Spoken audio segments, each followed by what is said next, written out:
practically communications has changed dramatically just in the last 2 or 3 years. The problem is that like most social media growth phase people, they're looking for the hack or the gimmick, and like hacks and gimmicks work for a short time.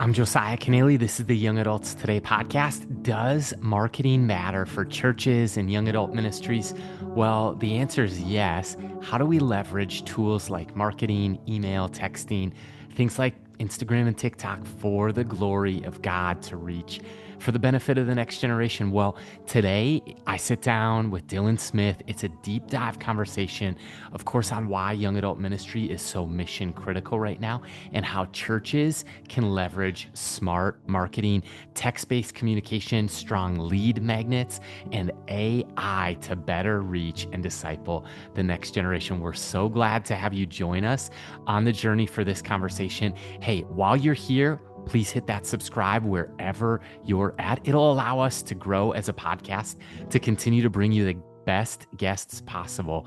And we'd love to have you join us this August 12th and 13th out in Irvine, California for the West Coast Leader Gathering. If you've been in young adult ministry a while or you're newer, sometimes it can feel isolating, like you're the only one. You're not. Come find friends. Let's run after Jesus together and grow in young adult ministry. Details are in the show notes at youngadults.today/west-coast-conference. Dillon Smith, welcome to the Young Adults Today podcast.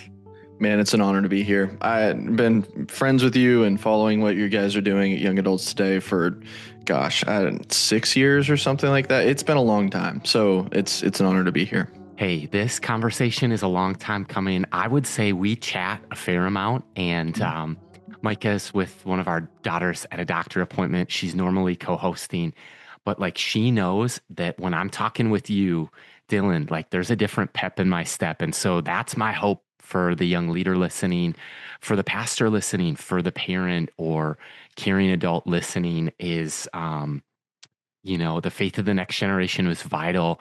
In that lane, why do you believe in young adult ministry? What's your take on why is discipling future generations so vital? I mean, if we don't do it, the church isn't going to exist in a generation. Like, you lose a generation to that. And people argue like, they'll come back in their 30s once they have kids or whatever. But like, think about all of the spiritual implications of not discipling people in their 20s. Like there's a massive like loss there that we're having where the 18 to 25-year-olds, they're going off living their life, building worldviews that is just not of the kingdom. And like, if you think about most of the disciples and Jesus, most of that ministry happened in young adulthood. Totally. So it's like we're missing so much potential if we don't care about that. And I don't think like most churches don't invest in the next generation or in young adult ministries because they don't care. I think it's just on a list of priorities, it gets dropped. And you probably have way more insight into that than I do. But just from my perspective, like, if we could just elevate the importance of the next generation of ministry, like this needs to be a code red 5-alarm fire, not a like nice to have ministry for the mega churches to do in your city. Like that's my take on that. Dillon, my. What you just said there, I'm a friend of pastors. I love pastors, as I know you are. We are both. Absolutely. We're both here to serve local churches and champion the cause of Christ, which he chose the church, right? Yeah. And so it's nothing malicious that pastors are doing. I just have a glimpse close into the eyes of some pastors of churches locally or across the U.S. And one of the things that I see, Dillon, is what you just said is so real. Like they are dealing with discipleship by algorithm. They're dealing with, should I address this current event? Example, Charlie Kirk or whatever. And, they can never say something good enough. And if they don't say anything, it's not good enough. And so then they're leading a board. They're leading a staff team. They're leading a church. They're shepherding the souls. They're doing hospital visits. They're hiring. They're developing the young leaders. They're You know what I mean? And so, like, you're right. I think all we need to do is to say that this is one of those things that the ball can't get dropped on. Yeah. 100%. Yeah. My word. And talk a little bit about the making of for you. What's been your background, your journey? Because you currently serve a lot of leaders and Mhm. churches and organizations.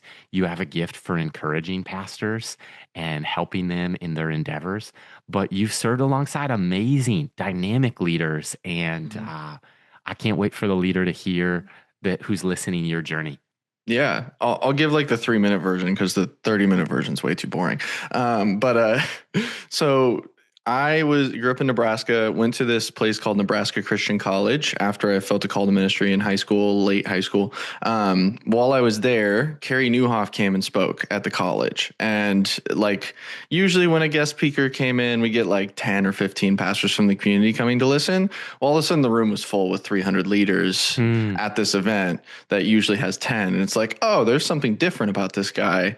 Us students got like a private coaching session with him afterwards, where like there was 5 of us sitting around a table asking Carey questions. Great opportunity. But I just asked a really good question. And Carey remarked about it in the like as he was leaving to some of the college staff. And then a year later, I felt a prompting in a intense season of prayer, like, hey, you're going to go work for Carey Nieuwhof, and which is insane. Like, had been a year, hadn't talked to him, whatever. I prayed through that for a while. Frank Beeler, Carey's best Yeah. friend, comes and speaks at the college. Wow. And we didn't know they were best friends. We just knew Frank knew Carey because Carey had recommended him. So we talked to Frank about what I was feeling. And Frank basically said, like, hey, that's just not how it works. Like you go and like you do one level up in ministry, like, and you get to the next level. You don't jump like 10 levels and go from random Bible college student to working for Carey Nieuwhof. But after that like hour and a half long meeting, he walked out, texted Carey and said, hey, I think I found your new EA.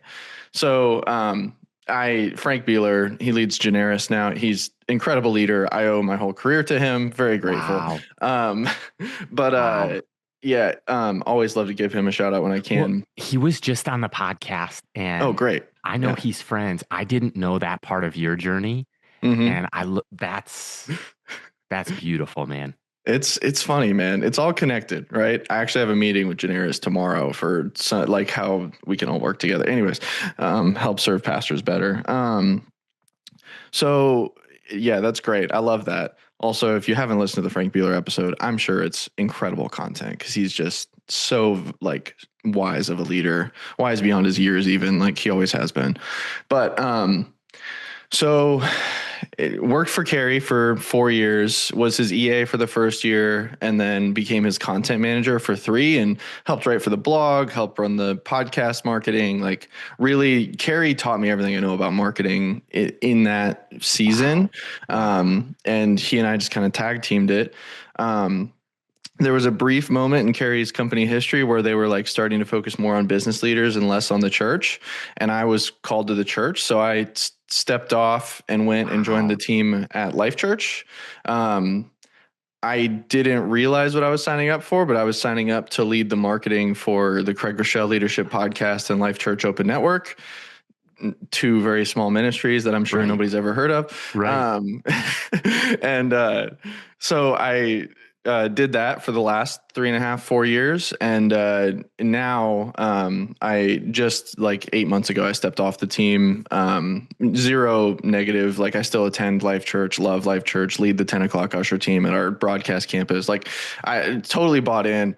But I run a company now called CMO.Church. I help businesses that serve churches and churches do digital outreach and marketing. And it's been a ton of fun, tons of growth. God continues to just bless what we're doing. And it's awesome. Carey's one of my clients now, so I get to work with him. I was just in Carlsbad with them a couple weeks ago. So it's been just an incredible journey. And yeah, I love it. And you and I have gotten to connect throughout those years I know. you saw me right as I transitioned onto the Life.Church team. And then, yeah, we've been talking on and off ever since. So I love it. Dillon, it's wild, the journey that you're on and the conversations that you're a part of.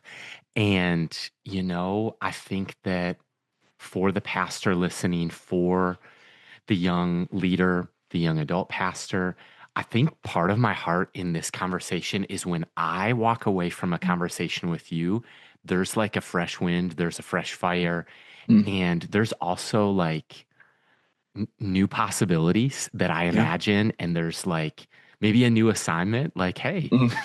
so I Sorry. thought Yeah. like let's have a conversation and what are you learning and let the young leaders into it. As you see 2026, how has marketing changed from what year was it when you were first joining Carey's team? 2018, Okay. 17, 18. Yeah. So like 8, 9 years roughly. Yeah. Yep. I think social media has changed a lot in like the last 8 weeks. I know it has. You're right. and podcasting and such. And like, I'll Mm. just share for the listener, I'm learning a lot about things that you teach, Mm. leads, helping people, so many different things. But I'm learning, we started this podcast, I think 7 years ago, 2019.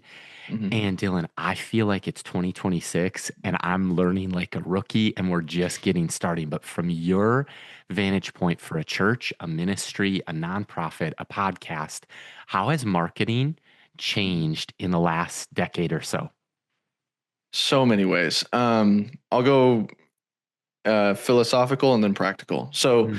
on a high level, something that we as churches like, I think we just don't get the training or the experience in marketing that maybe we need to like be reaching people in a digital first world, which is very much what we're walking into. So one of the laws that so often we miss, and we would talk with like other large churches around the country who would like want to model the Craig Groeschel leadership podcast or whatever while I was at Life.Church. And I'd have to find a subtle way of saying this statement. And this statement is your product, your podcast, your blog, your website, it's only as good as the traffic you can send to it. So starting a What do you mean podcast, by that? so you're not going to start a podcast and then the podcast is going to grow itself to millions of listeners. You have to have a growth plan with that, whether it is organic social media with shorts and then going long. Like you've had incredible success on your Instagram channel, like reaching new audiences and getting out in front of people, which is awesome. Your Instagram page on Instagram channel. So either you need to have an organic strategy or you need to have a paid strategy for Sure. like, we're going to run a small ad budget to this helpful resource once a month or something like that. But like we talked to so many churches that were like, hey, we're just going to start a podcast and it's going to grow to become like the Carey Nieuwhof leadership podcast or whatever. And that's just not how it works. Like maybe it Wow. worked back when podcasts were just getting started and like, there's always a first to market advantage with like even Definitely. but in general, if you're going to launch something, you also need to have a marketing strategy attached to it. Otherwise, you're just going to end up spending thousands of dollars producing something that doesn't get listened to. So that's like a high level principle that I think churches need to know. And it's kind of the same thing with like, we know this with like events at a church. Like you can't start something and host an event without first telling your church about it. Otherwise, nobody's going to show up. And it's the same thing on the internet, where you have to have a plan for broadcasting, marketing. I call it digital outreach Yeah. when talking Yeah. with churches, but you have to have a plan for that. So that's really high level. Does So that you make just sense? gave a masterclass like case in church communications. Why is it important? Because I Yeah. think it's naive to Hmm. say like, well, I started the podcast and like my mom and my best friend are going to listen, Yep. whether Yeah. it's good or bad. But if we're actually going to reach people Hmm. that we do know that we don't know, there's a few million podcasts out there. Yep. And aside from the fact that most don't reach 7 episodes because people give Hmm. up, they didn't have the growth plan strategy. Yeah. Part of it is, would you say, a communications issue? Oh yeah, Okay. 100%. Okay. And that's where I was going to go practically next. So practically communications has changed dramatically just in the last 2 or 3 years. So Um, like I built my whole career on email being like the primary communication channel. And like some of my biggest successes are growing the Life.Church open network audience of hundreds of thousands of pastor email addresses and stuff like that. And I'm super like pro that channel. But over the last year or two, email has lost its like fire as the best communications channel. And I'm just learning this from January until now in Wow. 2026. Um, I'm really seeing like 5 or 10x more momentum just from text than from email. Sure. And how you use those channels has to be different. So you can't just like do a broadcast like you used to do an email newsletter once a week for your church. You can't do that same thing with a text. It has to be you send text personally, you schedule each one manually, and you have to have a personal like reason to be sending that text because it's such an invasive communication channel. So, like one of the ways that I've been doing it for my business is I have a school community, and with that school community, we host random like Zoom calls where we just everyone from the community is invited and we talk marketing for an hour, and it's great. But like before I had text marketing on that, like I was getting 1 or 2 people to show up to those, and I only did that a couple weeks. And then I added text in, and now we're getting like anywhere between 10 and 20 people showing up. It's probably 25 or 30 but like it's 20 concurrent people, 25 or 30 are cycling through. And that's just from adding text as a communication channel where like the day before I say, hey, we're going live for marketing coffee hour. Here's the link to save it to your calendar. And then the day of I send a text, hey, we're live right now. Here's the Zoom link. And like that has dramatically increased show up rates. And I think the same thing is true for churches where like if you're doing an Easter egg hunt, you send the text a month before, a day before, and maybe an hour before and say, hey, Easter egg hunt is going live.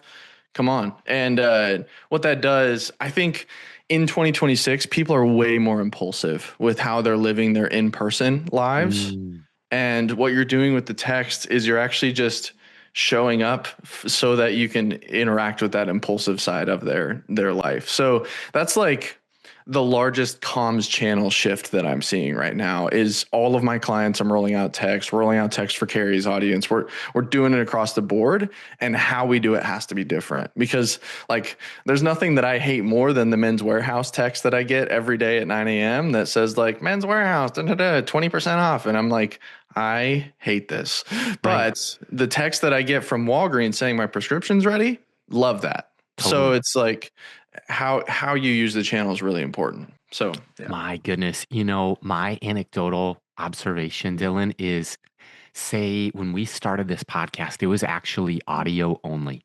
Mm-hmm. 6, 7 years ago, Yeah. audio only. Then during the pandemic, YouTube popped off, and Yes. overnight, just by adding a video channel, the same content, long form, the audience could potentially double or so.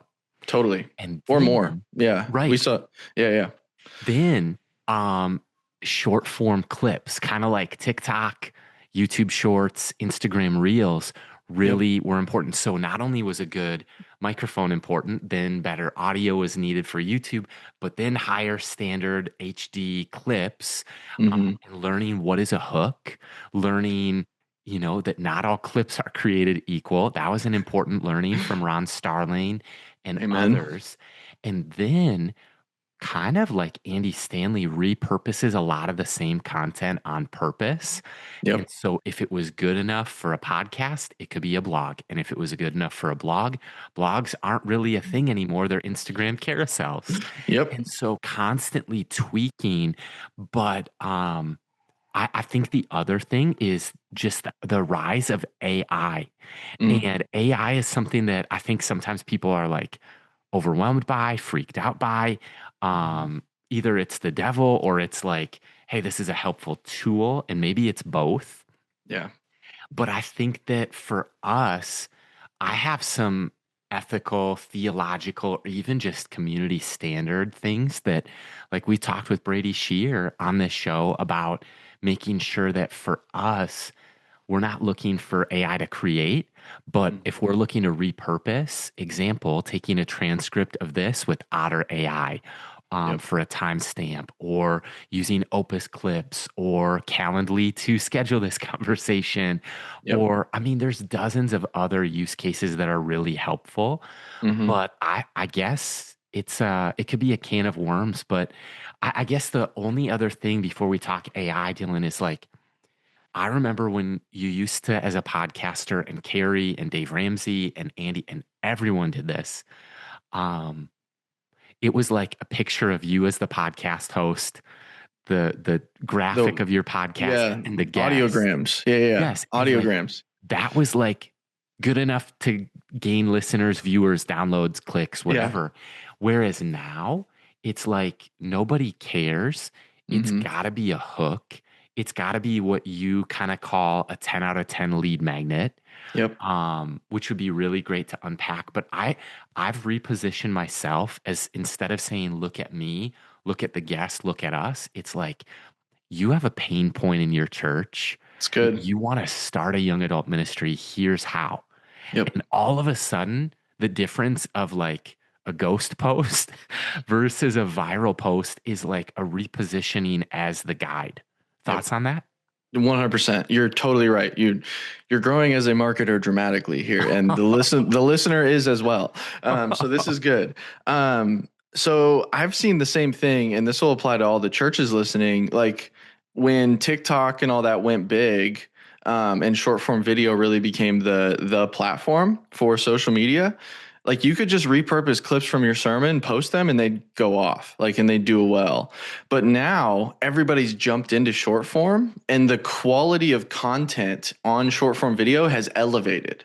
So it's So more competitive for it's attention. yes, it's more competitive. So what used to work just as a regular sermon clip and get views, now that's like the lower quality content on the platform. So the platform's not going to give visibility to it. And unfortunately, we've seen that like a couple of years ago while I was on the team, we saw like Craig's viewer numbers of like just the sermon clips that used to do really well. They didn't have the same viral spark that they used to. So now you're exactly right. You have to have a hook. You have to build the content specifically for like shorts viewership, and you've got to have a good hook. And then, I mean, really the hook is 80% of the work. If you have a great hook, then you'll like the video will do well. But it's all about like that hook, retain, reward framework. If you want to talk about go ahead. Yeah. Unpack that, or like hook, Yeah. retain, reward, and then, or the 10 out of 10. Like if you can Yeah. break it down for the listener who doesn't know what a hook is, Yeah. and maybe like, just what did you mean by hook, retain, reward? Yeah. Let's do that. Then we can talk 10 out of 10. Yep. So hook, retain, reward is Alex Hermosi's social media framework. It's inside this book, $100 million Leads, behind me. Best book on marketing on the planet, unquestionable. So hook, retain, reward. Basically, every social media post is made up of three parts if it's good, and you have to have something in the first half a second to 5 seconds that stops somebody from scrolling on. So what you just said earlier, are you a pastor at a large church looking to start a young adult ministry? That's a hook that will probably catch that exact person. And so the whole purpose of the hook is just to get somebody to stop scrolling, then retain. Usually this is done through lists, or it's done through like a continued conversation or whatever, where it's like, it's giving people a reason with every sentence to keep watching the video. So like with that hook that you just said of, are you a large church pastor looking to start a young adult ministry?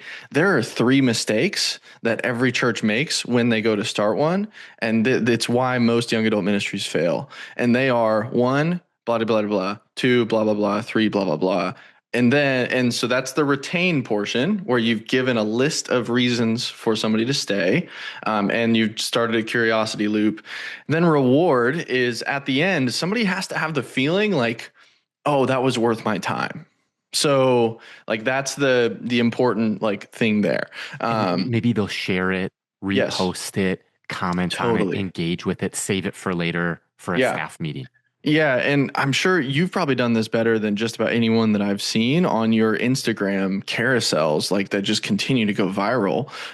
It's exactly like you do this framework exactly, where it's 7 young adult ministries you need to keep track of right now, or 7 young adult ministries you need to be watching. That's hook. And on slide one, reward is or retain is swiping through the 7 to see, oh, is my young adult ministry in this list? Like, who's in here? Who do I need to learn from? And then reward is like, hey, is there one that we missed? Comment below and let us know. Like, you've done the framework exactly right. So it's yeah. If anybody needs a masterclass on this, just go to the Young Adults Today Instagram page and Josiah's Instagram page and just scroll through and look for the big ones, and you see exactly how this works. But this can totally work for churches too. That's the thing. Like, make carousels that's like from your sermon, the 3 points that you make, it's like maybe 3 reasons why sexual sin is worse than you think. There's a good Whoa. hook. Whoa. Yeah. Feel free to rip this, whatever. And then, like in it, it's like it damages more than just your spiritual side. It's also a physical thing. Like, there's dangers, whatever. There's probably that's a really risky hook to take. I don't know if I would do that as a pastor, but up to the audience, whether they want to do that or not. For sure. But like, that's the point though, is like, maybe you made 3 points in your sermon on Sunday. You just got to find the hook and then walk through it and then say, which one of these impacted you the most? And that's how you get the engagement, or share this with somebody who needs to see this message or whatever. So you're totally right. The problem is that, like, most social media growth phase people, they're looking for the hack or the gimmick. And like, hacks and gimmicks work for a short time. I don't know if you remember back when hashtags worked on Instagram, where like you would create a hashtag ladder of like 10 small hashtags, 10 medium hashtags, 10 large hashtags, and then you'd hope your post climbs the ladder. Like, that was a strategy 7 years ago. It was a gimmick. What always worked, no matter what the gimmick is working right now, what always works is good content. So that's what's so important there. So, and that kind of relates to the 10 out of 10 conversation. So anything you would add to that? Because you're putting on a masterclass on this as well. Oh my gosh, too kind of you to say. And we're always looking to learn from people like you. I think shout out to Hunter, who has helped us visually make things look a lot better than if it was just us. And, I think the other thing that you just said that's really fascinating, Dillon, is, along with like repositioning ourselves as the guide, I think that I would like to break down what maybe a 10 out of 10 lead magnet is, because Yeah. I think that what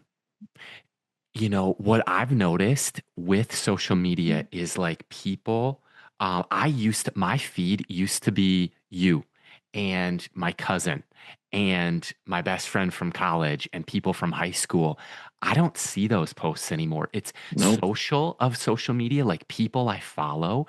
I don't actually even see their posts. Yeah. And so how the algorithm appears to work, according to the head of Instagram, at least lately, it might even change by the time this episode airs. It's true. But Dillon, like, it seems to me that it's all about how much time people spend and on the first maybe 10 or 100 people that see your post. Do they engage with it? And it either goes to Ghostland or the next level and layer of engagement. Fair to say, or no? Yeah, you're dead on. 100%. That's exactly how it works. Is those first 10 to 100 people is the test that Instagram's running. And that's the only thing you're guaranteed with every Instagram post, is like, you're guaranteed the test. You're not guaranteed the growth beyond it. To add to what you're saying, that shift from social to like the things that actually hold your attention, how Gary Vee describes that, it's a shift from social media to interest media. And we have fully made that transition where like Instagram, Facebook, Twitter, whatever, none of them are social anymore. They're all just completely interest based. So the things that you're more interested in are the things that the feed is going to show you, because that does a better job of holding your attention, and that's what makes them money. So that's the transition we've made. So anything you'd add there, or is that? Well, where we're going to go in just a second for the teaser is the implications of that for the church. So Pause on that. We've talked about the 10 out of 10 lead magnet that Yeah. we've learned so much from you, and that's been like a chorus in our Mhm. conversations. But Yes. what is a 10 out of 10 lead magnet for you or maybe Yeah. for a church? Yeah. So I'll just tell a really quick story. So when I was working for Carey, what we realized is like audience growth and how to like build a bigger audience that we can reach out to that we actually own rather than borrowing from the social media Holy companies. smokes. Yeah. Everything okay? You're good. Yeah. What you just said is like, Yeah, it's so huge. So you've got to be able to take people from the social media platforms, from the ads, whatever, and then bring them into an ecosystem that you own. It used to be email. Now it's email and text is what I would say. But how you collect that information is a lead magnet. And basically it's something for free you give in exchange for somebody's contact information. It could be a free event. It could be a free guide. It could be a free course, whatever. Well, so what I realized working for Carey is we were trying to make these lead magnets over and over, and we had a bunch of flops. So it was like the church growth assessment didn't do anything, didn't grow our list at all. Like maybe 1,000 people used it, but it wasn't the 10,000 or 15,000 people that we were looking for. Well, then COVID hits, and COVID comes around. Obviously, the world changes. And all of a sudden, everybody's focused on this one problem, and it's how do we lead a church through this crisis? And Carey and I, in a 10-day window, record, produce, post on our website a free course called How to Lead Through Crisis. oh And my word. it's and so like we released it like March 27th or something like that. So March 27th, 2020, right in the thick of it. And that lead magnet with zero paid ads grew our email list by 10,000 people in a couple months Mm. because it was exactly what people were looking for at the right time. And it's what I call a 10 out of 10 lead magnet. And the difference between a 9 out of 10 and a 10 out of 10 is extreme. And that's just how virality works on the internet. Mhm. I got that 10 out of 10 language from Mr. Beast because his team will only make a video if they have a 10 out of 10 video idea, video title, and video thumbnail. If any of those they're missing what they think is a 10 out of 10, they're not going to run it. So the same thing is true with lead magnets, where you make something for free and it has to be something incredibly interesting, incredibly viral, and incredibly like share worthy for pastors. And that's how you grow your audience. So, but anything less than a 10, it's not even worth doing. So there's some really practical ways on how I test that. Like if the conversion rate on the landing page is above 40%, you usually know it's a 10 out of 10. Like some other stuff like that. If the cost per lead is less than $2, it's usually a good sign. If you're running Facebook ads, but, in general, that's the framework. And for churches, how that applies is if you want to go out and reach your community, some events are going to flop. Some events are going to be incredible and going to get a ton of uptake. And some free resources that you make for your church, some sermon series are going to be 8 out of 10, 9 out of 10 angles. But the 10 out of 10 is the sermon series that you did 2 years ago that people still talk about. And what you can do is you can take those angles, you can make a free resource out of them and run them out into your community, whether it's on organic social media or paid social media, and grow your audience that way. So there's like, we could talk a lot more about that. I don't know if like that's totally needed, but that's like high level how we learned that. I went and applied that at the Groeschel Leadership Podcast as well. That's 8 Habits of Great Leaders and 44 leadership books everyone should read, like 2 great resources. But anyways, that's the whole story. So did I miss anything from our conversations? Slam dunk. And, I'm thinking of how practical this is. I'm thinking of a past pastor who's now with Jesus, but Timothy Mm, Keller. And yeah. some of his books, for example, The Meaning of Marriage, I forget what year that came out, but that was kind of a collection of repurposing his sermon series Mm, that a book publisher came to him and was like, young adults want single adults because this yes. church was 95% single adults. They want Yeah. to know, should I get married? Is marriage relevant for today? And he Mm, asked, like, I would view, even though that was a book, but some of these principles are timeless. Was it yeah. helpful? Or even the reason for God. Here's the 7 most common questions that skeptics ask. Yeah. And so I'm trying to get in the head of a pastor of like, maybe there's church marketers or podcasters listening, but if even your sermons, You want Hmm. people in the room and online and in your community. You want to answer questions that people are actually asking. Is that kind of what you're saying? Yes, yeah. It's got to be the angle that people are most interested in. It's the what's in it for me. It's the like, how does this relate to my life currently? How to lead through crisis did so well because everyone in our audience was trying to figure out how to lead a church through crisis. So, like, what are the things that your community are struggling with that you can create free resources on? We tested a few different angles at Life.Church while I was there. And one of the ones that did really well was on anxiety. It was just a free guide on how to overcome anxiety. And that one, of all of our angles, that one was the best one that performed well. And I think like that generally is a good angle to run with. But like different communities will have different challenges. So, like when people were really struggling with the pandemic, like you had a free meal train, you probably collected a lot of community data on the free meals because like somebody had to sign up to get the free meal for your team to go and drop it off. You had their name, email, phone number, address, all the details. That's technically a lead magnet. It's an expensive lead magnet, but it's a lead magnet. And if you can get people to donate for that, you're collecting data so that you can reach back out to those people on the back end and have a conversation with them, invite them to church, all that kind of stuff. So, what I like, I struggle to say that every church should do this, but one thing that I like to talk about with pastors is like you may be spending $3,000 or $4,000 a month on organic social media, but Mm, like if you took half of that budget and posted half as often on organic, but then took it and ran paid ads in your community at like $20 a day and do like just a simple lead magnet form where like you use Facebook lead forms. These are going to be a lot of words you'll have to Google, but I'm just giving the high level strategy here. If you run Facebook lead forms, if you find a 10 out of 10 that your community is interested in, it'll be like $2 per lead or less. If you run it even at $10 per day, so $300 a month, you'll end up getting 5 new people signing up every day, where that's a name, email, phone number, and maybe even job title of everyone that is signing up for this free thing in your community.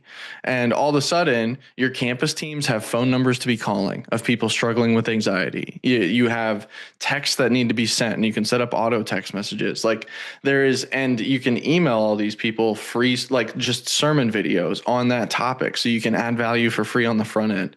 There's so much that you can do. And that leads to a lot more actual usable data than like mhm. $4,000 a month of organic social media where your posts get 10 likes from the same people and it's sister Ethel and her whatever cousin liking every post because they like your church. Like, it's just a question of asset allocation and strategy. And I think the paid ads route actually has a lot of advantages there. So, that's like super nerdy marketing stuff, but also like every church that I talk to, I'm like, this is what you need to be trying right now. So For sure. It's the brass yeah, tacks and life hacks right there. And yeah, I look at like parse into this for a second and I wade into the future with faith, with optimism, with belief that AI is going to rattle some things. And yep, as we've already seen what Gary V talks about, and I've heard him talk about things going from social media to interest media. Even hmm, there's guys like Andrew Yang and others who have hypothesized what it would be to have universal basic income if yeah, AI becomes as big as it could, and yeah, if jobs change as much as they might, and let's say there's Optimus robots wandering around, and let's say that, go in there for a second. yeah, I just look at you could call it job security. I would call it like calling validation of a yeah, pastor. I think the role of a community leader, a shepherd, a human who's a soul, who's caring, who's kind, who can pray for you, who yep, can pace with you, who could go for a walk, who could bring you a meal. hmm, Talk about chicken soup when you just had somebody in your family in a hospital or yep, something like that. Like, I just think that the role of pastors is here to stay, and it yes, might even become more important as the world around us changes, because if things do get more automated, the hmm, longing is going to be, if there is more free time available, people are going to desperately need human interaction, prayer, all of those hmm, things. Comment yeah. on that. Yeah. So none of my thoughts here are my own. These are all Carey Nieuwhof, my mentor, current like friend and client and all the things. He is writing a book on this right now. And as he used zero AI in the writing of this book for writing, he did use it for like, hey, I'm thinking about this title. What do you think? And stuff like that. But so what he's seeing on AI is so good. And like the three shifts that he outlines in his book are just incredible. So it's high level. I don't want to give away too much because like I want you to read the book, but high level, it's a shift to non-downloadable Sundays, where like what used to be like online and in person, we want to be the same experience. You actually don't want that anymore. You want in person to be so special and valuable that people want to show up in person. So making non-downloadable there. Can I comment on that one Yes. second? Yeah. As we talk with Lakewood, we just Yeah. talked with their young adult team, and Serena and Nick's a good friend. But if you think of online church, you probably think of Life.Church or like Yeah. Lakewood, right? Joel Osteen. And they have a midweek gathering that is geared primarily for young adults, families attend, Yeah. etc. But they don't live stream it. And Mm-hmm. they want you to be in the room. We partner a lot with Thursdays at Mariners, young adults at Mariners Church in Irvine. Yep. And that is a service that's later, longer, louder than their other services. But they're seeing it other than they do broadcast it to their four other locations right now because they Mm-hmm. ran out of space with 3,800 young adults on Thursday nights. Incredible.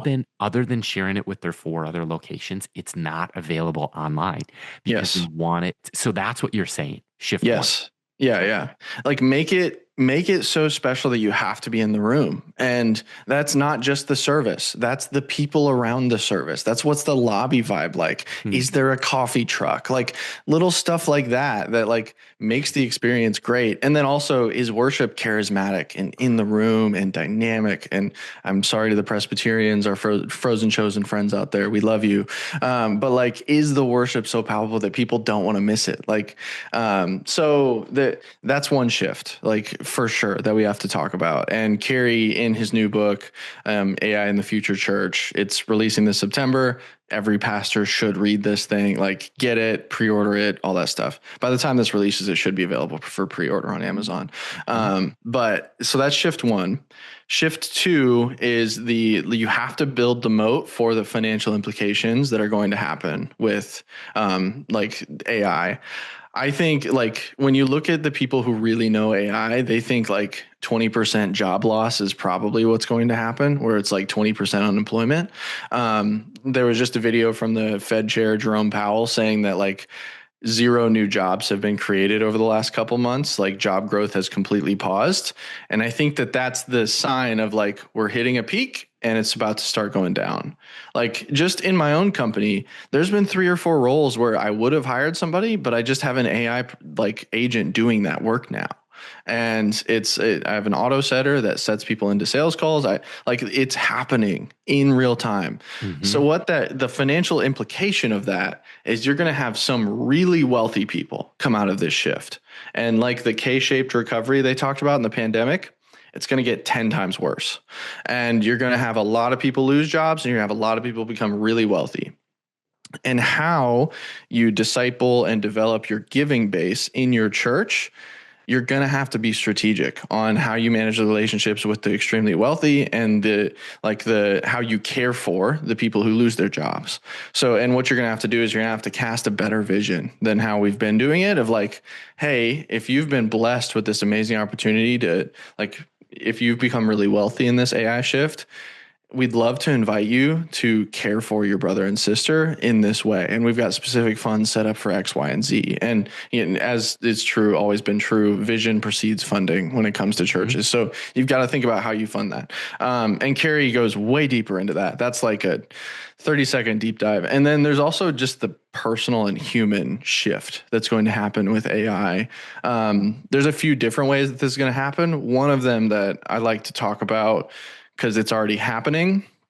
Facebook just bought a company that I forget what the company's called, but they make it so that death doesn't like have as strong of an effect, because before somebody dies, they upload and talk to this app for like, it could be a few minutes, could be an hour, but you upload it with context on you so that your family can FaceTime you after you die, which is terrible.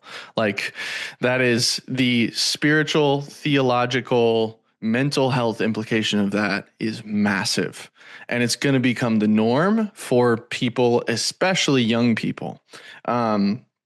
Maybe one example, this is a very small example of this, but I think this tells the story a little bit to like show how this is going to be impacting churches. When my dad passed away when I was 12, I had one video of him, and that one video is like the most valuable thing that I have on a hard drive anywhere. Wow. And like, so thinking through it, and I gave Carey this comment when I was giving him feedback on the book. I don't know if I have the self-control to not use an app like that. Even if I know like what I know now today of how harmful that is for my mental health, I'm probably still going to engage with it. And like, just like we engage with videos and photos as digital memories of family members that have passed on, I think people are going to be using these apps. And so the question is, how do we pastor and care for our community in a world where like just some things are changing dramatically on that front? So how we handle grief, how we handle care, like all that needs to be worried about. And Carey dives deep in that in the book and talks about it. So yeah, those are like the three big shifts that we're seeing right now. There's a lot more For in sure. the book outlined, but like those are just some ways that like this is going to impact pastors. And I don't ever want to be like the use this prompt in ChatGPT guy, just because like those things change. But I am going to be the here's how this is going to impact humans guy. Which is So amazing because I think that AI will continue to change. A lot of us share the common fear, not that AI would become more human, but that humans would lose their yeah, distinct human edge. And yes, Dylan, like at the risk of sounding like a conspiracy theorist, I'll just qualify it by saying, like, I've watched maybe two or three Joe Rogan mm-hmm. uh, podcasts, but one Yeah, of them, I just wanted to hear what are other thought leaders talking about, thinking about. And Bernie Sanders was on, mm-hmm. and I watched this, and they went to the nth degree of, okay, now jobs are gone, like it's fully automated, right? Yeah, And the biggest question that both Joe and Bernie asked were, what do we do about meaning for humans? So yes, if your bills are just automatically paid and you have 24/7 at your disposal, you don't need to work financially, yeah, and there's robots who do it. Like if that were to happen, their mm-hmm. biggest unanswered question remains, what do we do about meaning for humans? Yes, yeah, And you know what? They couldn't answer it. But Dylan, I think that the listener can answer that question. very easily. I Yeah, think the pastor, I think yeah, the young adult ministry leader, yeah. now you've got college and higher ed might change, employment status might change. But you know what? The mission and meaning that God gives to our lives through his kingdom, through the Yes. advancement of mobilizing the church to serve, to activate their spiritual gifts, to be on mission, to build Hmm. communities and neighborhoods and workplaces, to provide mentorship and discipleship. Yeah. That actually has become maybe more valuable than ever. Yes. Oh, and so as I'm listening to you, I'm actually getting really excited because I think through like we've been viewing it as a negative, like what happens if 20% of the church becomes unemployed? But like, what if it's a positive? Like, what happens if 20% of the church all of a sudden has the same job situation that the disciples did in the early church? Whoa. Like all of a sudden 24/7 our needs are taken care of, we don't have to work, and we can go do deep evangelism. Like, oh my gosh, what is happening here? So like yeah, I'm just like, I literally just had that thought while you were talking, and I'm like, oh, this is exciting, this is a huge opportunity. how do we lead towards that positive opportunity rather than a negative, like people taking a victim mindset and all that kind of stuff? Mm. How do we view this as an opportunity moving forward? So that's huge, man. And I totally agree with you. I think the pastor has the best answer in the world of what do we do with purpose and meaning? And it's like, how do you as pastors disciple your people into that moment? Carey talks about it in his book as well, but there's just an interesting thought that I had is like the church or early church, like Paul, he didn't have, I mean, he did work for his job, like he was a tent maker, but a lot of times his work ministry was supported by the funding of other people. And in this new society, some of our work might be funded by the government or whatever the universal basic income is. All of a sudden, do we have a class of 20% of our people are missionaries, and they just choose to live off the universal basic income by choice because they can go and spend 100% of their time on outreach and on evangelism and ministry and serving the poor and all that kind of stuff. So interesting opportunity there for the church if we want to. No kidding. Well, I could talk for hours, but to respect your time, Dillon, can we put 5 minutes on the clock, go rapid fire to close things out? Let's do it. Question one, what's the best advice, maybe Carey or Craig, or what's the best advice that you've ever been given? Professionally, do what you say you're going to do when you say you're going to do it. To add to that, keeping your word is an integrity issue.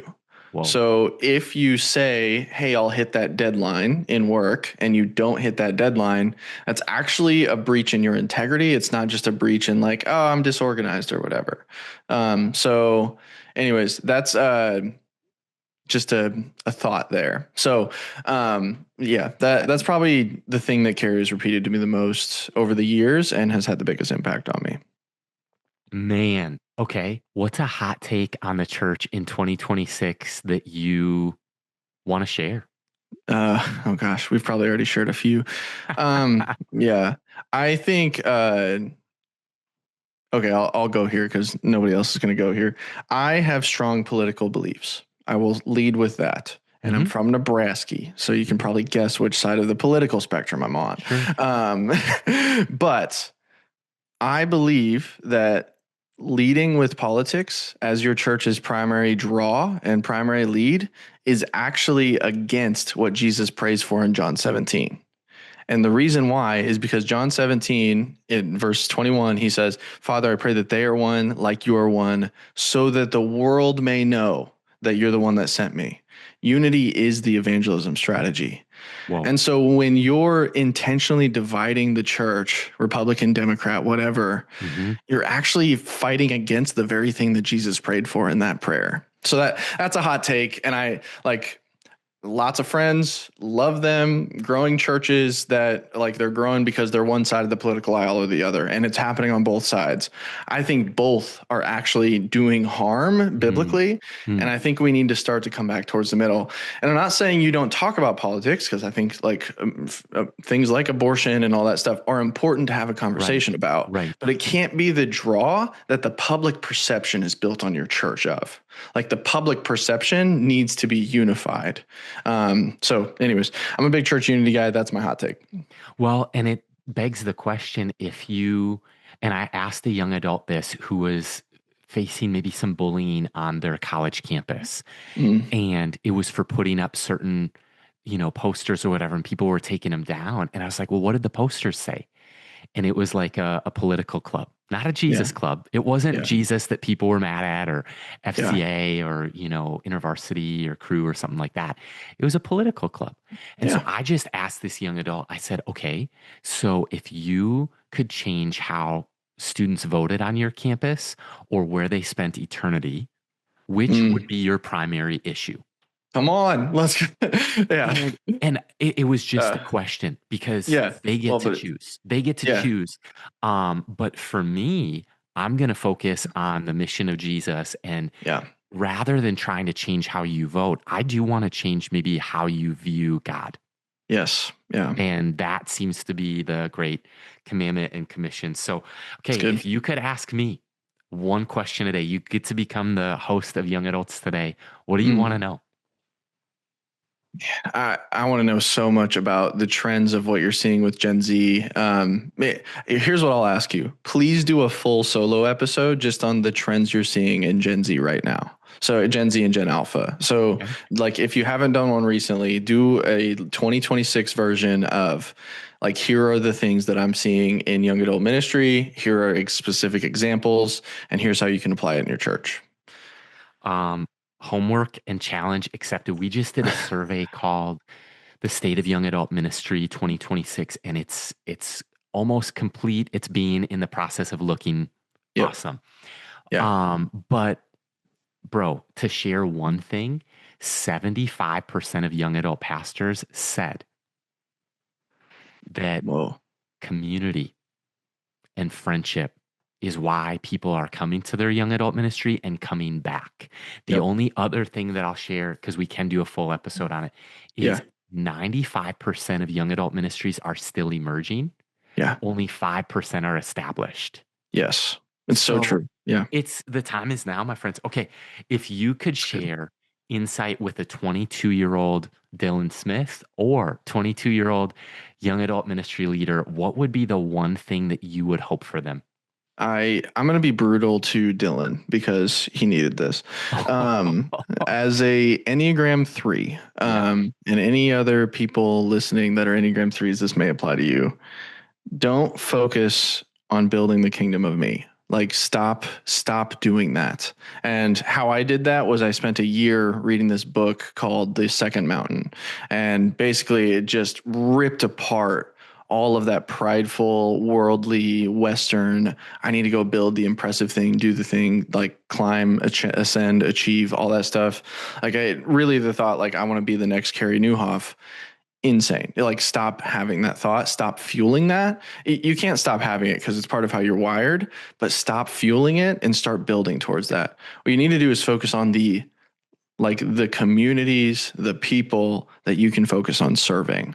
And as you do that, you might actually get to your like platform or whatever you want, but it shouldn't be the goal. It should be focus on making yourself low and making others high. And yeah, 19-year-old Dylan really needed to hear that. So Mm. yeah.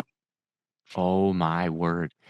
That's something that is going to take some processing for myself, for the listener of what I hear you asking is for all of us. It's an invitation to examine the heart motives. Yep. And just heard Christine Kane share, like, God doesn't do nexts. There's Yeah. not a next Billy Graham or Carey or Craig or whoever. Nope. He does do new. Yes. And so Isaiah says, don't you see it? Can't you see it? I'm doing a new thing. Mm. And so we can be a part of the new thing, but we don't need to try to be the next thing. Yep. Yeah. Whoa. It's so good. Whoa. Okay. Yeah. Question 5 of 5. This has been a blast, a blessing. What maybe sparks creativity for you? How do you, if you're stuck, and maybe you feel stuck, maybe Mm. you feel like there's breakthrough, but where do you go for that spark? Mm. I'm a people person, so like I find that my best content, my best ideas actually don't come from me sitting in a room quietly, but it comes from me being on a Zoom call with the people. Like in my school community that I talked about Yep. earlier, and they're just asking questions of like, hey, I'm struggling with this. We're trying to get leads, but we're not seeing traction here. We're like, our emails are getting less open click rates, whatever. So I actually find like going to people who have the problem that I'm trying to solve and just talking to them. So maybe for a pastor that's just going to a coffee shop and asking people what they're struggling with or whatever. You'll probably get more ideas for your sermon from that than from sitting in a room and just listening. Like, I mean, there's time for sitting in a room and listening as well, but actually talking to the people who like need your help or you're called to serve, that's probably my best direction that I go. What I hear you saying is the world's waiting on your unique contribution. Yep. And smelling like sheep for those of us who are spiritual leaders, for the CEO or business leader, maybe it's visiting with a client, Yep. maybe it's visiting with a coworker, maybe it's having accessibility with an open door policy or something like that during certain times of the day. But Yeah. for a pastor, it could be when's the last time there was a young adult in your Mm-hmm. office or you visited a college campus, did a prayer walk, etc. Well, Yeah. Dillon, man, share with the listener how they can stay and track with you? Maybe it's the school community or a home base or a next step because you want to Yeah. help them out. Yeah. Generally my business is built on like, I serve businesses for money and I serve churches for free. So, primarily how I'm doing that now is like, I just help people through Carey's Art of Leadership Academy. So if people are looking for like where to engage and stuff like that, and they're a church leader, hop in the academy. We're building out a space right now called Digital Outreach for Churches. They can go and check that out. That's not quite ready yet, but by the time your podcast releases, it probably will be.